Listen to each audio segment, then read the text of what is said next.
Hello everyone, I'm Muta Vault, and it's Friday, so that means it's time for another MTG Top 10. Lately, I've been running polls on the community tab here on YouTube to determine what the topic of the weekly Top 10 video will be. If you don't know what I'm talking about, you can follow a link in the description below to vote on next week's. And this week, Creature Lands won by a lot over Golems and Vigilance. Creature Lands are, well, lands that can turn into creatures, generally for a mana cost, and generally only until end of turn. Creature Lands are quite powerful, and they are played pretty heavily when they are around. This is because, as lands, they are easy to fit into your deck without any real cost, because they produce mana, and as we will see, some of them actually fix your mana too. Creature Lands are nice for basically any kind of deck. For an aggro deck, it provides a backup if your opponent manages to cast a board sweeper. Since the land isn't a creature during your opponent's turn, typically anyway, it will dodge Wrath of God effects. In control decks, they can become win conditions after you've managed to neutralize your opponent's attack. And this is great, because up until the point you need them, they are just producing mana for you. Basically, every creature land ever printed has been good. There are only 24 in total. You would have thought there would have been more. I thought there would have been more. But there really are only 24. And 22 of them have at least one Grand Prix or Pro Tour top 8. And by the way, the only two that don't are Svagdos, the Restless Tomb, and Forbidding Watchtower. We're going to look at the 10 that have made the biggest impact in Magic's competitive scene. Before we get started, a quick reminder on how I score these lists. Pro Tour top 8s, along with Vintage and Legacy Championship top 8s, are worth 2 points, and a Grand Prix top 8 is worth 1 point. Now, let's get started at number 10. There are three main cycles of creature lands. The first one is in Urza's Legacy, though keep in mind, Urza's Legacy was not the first time we saw a creature land, just the first time we saw a cycle of them. The very first creature land ever is also on this list, and we'll get there when we get there. Anyway, the Urza's Legacy cycle featured lands that come into play tapped and produce mana of a certain color and have, as you might expect, the ability to turn into a creature. Fairy Conclave is one of the two cards from that cycle to make the list. The Conclave could turn into a creature with flying, and that is, of course, one of the stronger keyword abilities. It first saw play in Urza's Block Constructed, putting up a Pro Tour top 8 at New York in 1999. It saw a little bit of play in Standard too, putting up a World's top 8 at Brussels in 2000. Both of these decks were blue control decks, by the way, where the Conclave could just turn into a win condition in the late game. However, Fairy Conclave didn't really hit its stride until it got reprinted in 10th edition, at a time when Fairy decks were well supported in Standard thanks to the presence of Lorwyn block. And keep in mind, Fairy Conclave turns into a Fairy. It doesn't say it here on the original card, but in errata, it turns into a 2/1 blue Fairy, so the creature type actually matters.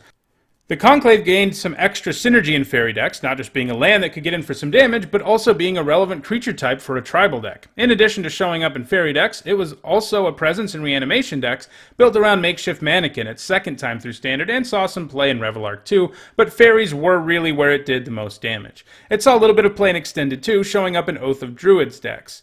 Since the creation of Modern, it has seen some sporadic play, first showing up in Fairies, but more recently Jeskai Ascendancy. The Conclave also sees some play in Vintage Landstill decks, decks that are heavily land-filled and run the card Standstill, which lets you draw cards if a player ever plays a spell, and if you're just playing lands that basically are spells, you can get around that. But that deck hasn't quite cracked a top 8 at an event yet, at least not running Fairy Conclave. It hasn't managed a top 8 in any format since 2014, but it always has an outside chance since it still sees some play in non-rotating formats.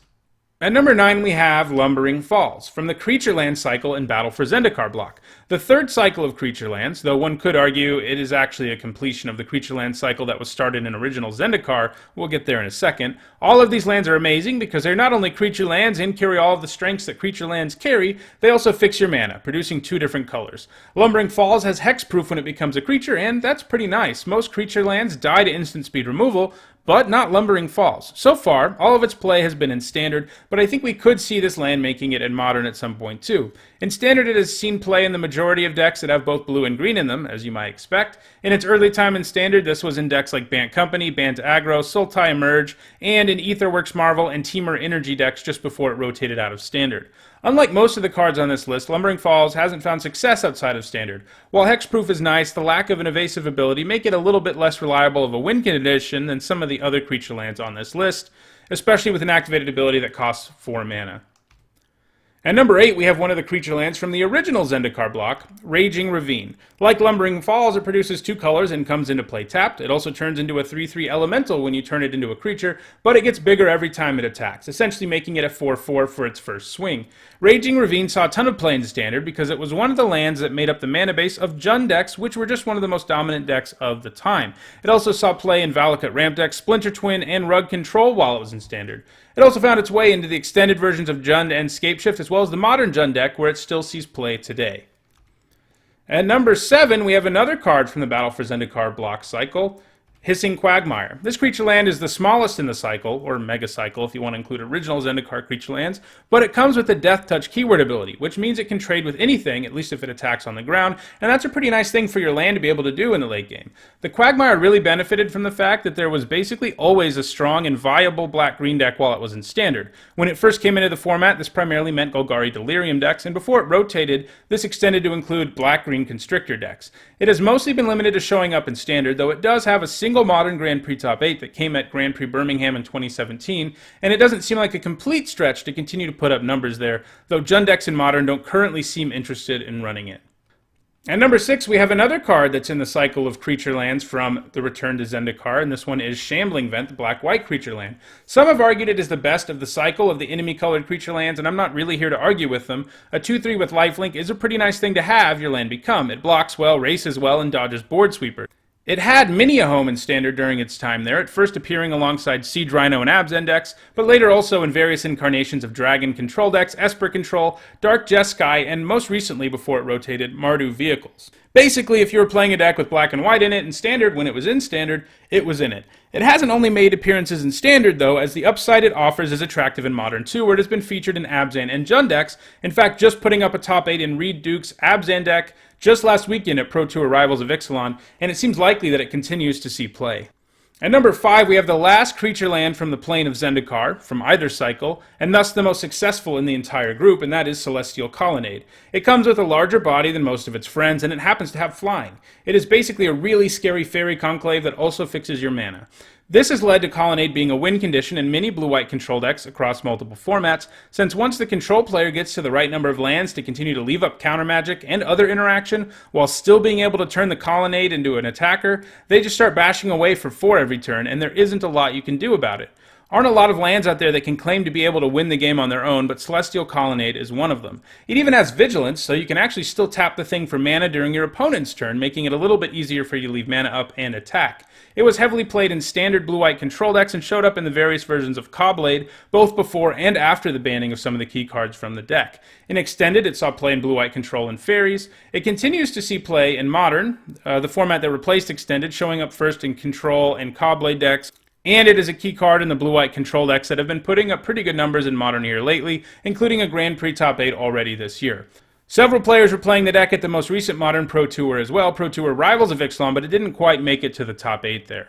In Legacy, it even has one Grand Prix Top 8, though it seems to be a bit of a fluke, as it was a few years ago in a Stoneblade deck, and there aren't any versions of Stoneblade that run the card right now. Still, it continues to see play in Modern, and it probably won't stop anytime soon. However, the top 4 cards in this list are all seeing a lot of play too, so number 5 may be as far as Colonnade can get. It is the last of the cycle of lands from the plane of Zendikar that turn into elemental creatures with various keywords. We just had 5 of them in a row, so it's going to be nice finally moving on to something else.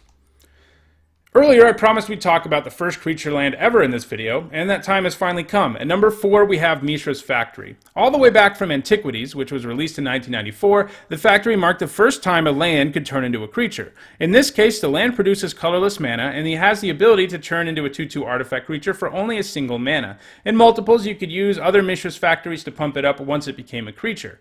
It was clear from the early days that this creature land was good, for reasons we've already mentioned. It dodges a lot of removal, works as mana for as long as you need it to, and then can turn into a creature.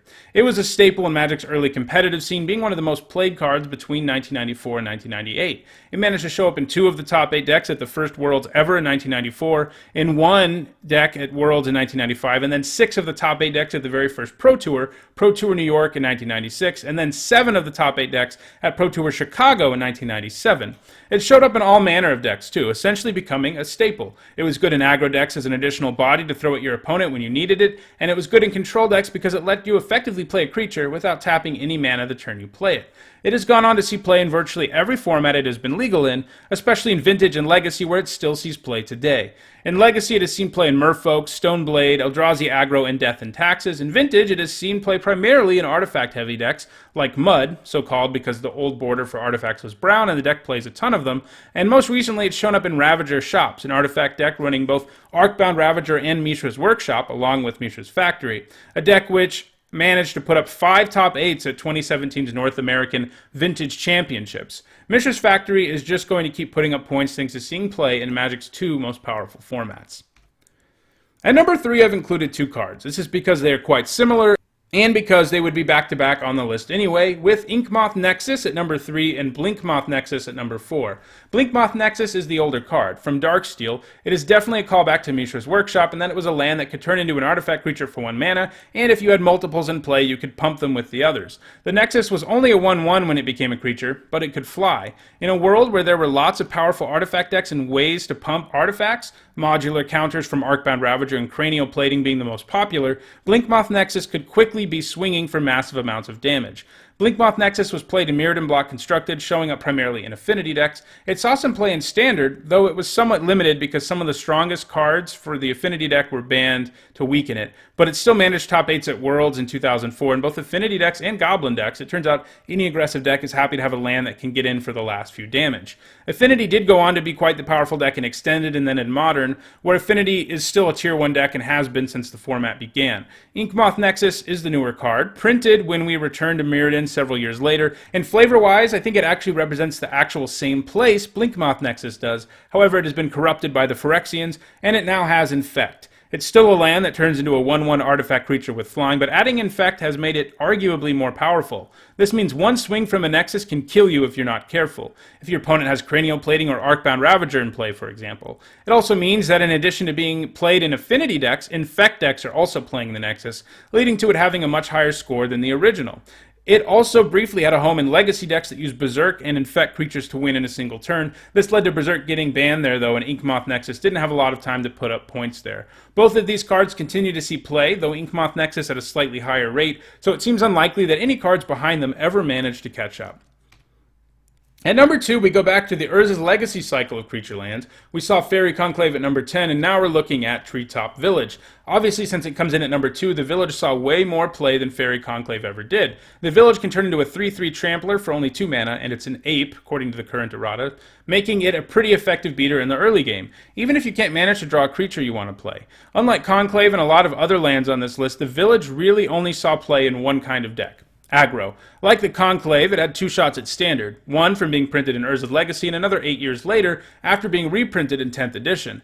Its first time through Standard, it was a fixture in mono-green aggro or stompy decks. The second time, it saw play in Elf decks, the Rock, which was a black-green mid-range deck, and Doron, the Siege Tower decks. In Extended, it saw play in Oath of Druids, Zoo decks, which are basically Naya aggro decks, and the extended version of Joron. It also sees play in Modern today, primarily in Jund, Junk, and Abzan. Like Shambling Vent, Reed Duke was running one of these just last weekend at Pro Tour Rivals of Ixalan, so it's certainly still relevant. Now, let's move to number 1.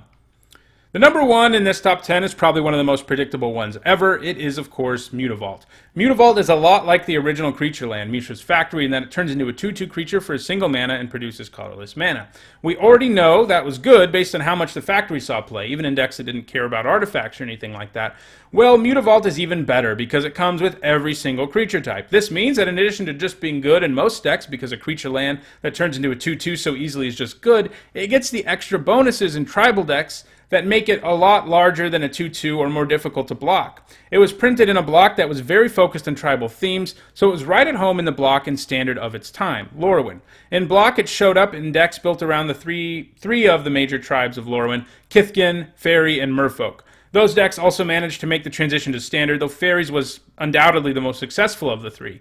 Eventually, it rotated out of Standard, but then Wizards decided to reprint it in Theros, something that Wizards considers to be one of the biggest reprint mistakes they've ever made. They intended on reprinting it to make it more easily available for people who are playing Muta Vault in non-rotating formats, more on that in a second, but it turned out that Muta Vault was just insanely good in any deck. It didn't have to be one built around a particular creature type, and the Standard of the time wasn't a tribal one at all. But still, Muta Vault saw a stupid amount of play in Standard decks of the time and in tons of different decks: Gruul aggro, various Devotion decks, Orzhov Control, the list goes on. It put up stupid numbers in the Standard of Theros, since it was effectively a modern power level card that was reprinted in Standard. This included 6 top 8s at Pro Tour Theros in 2013, 8 at Grand Prix Albuquerque in 2013, and basically 4 or more top 8s in every single Standard event of the time.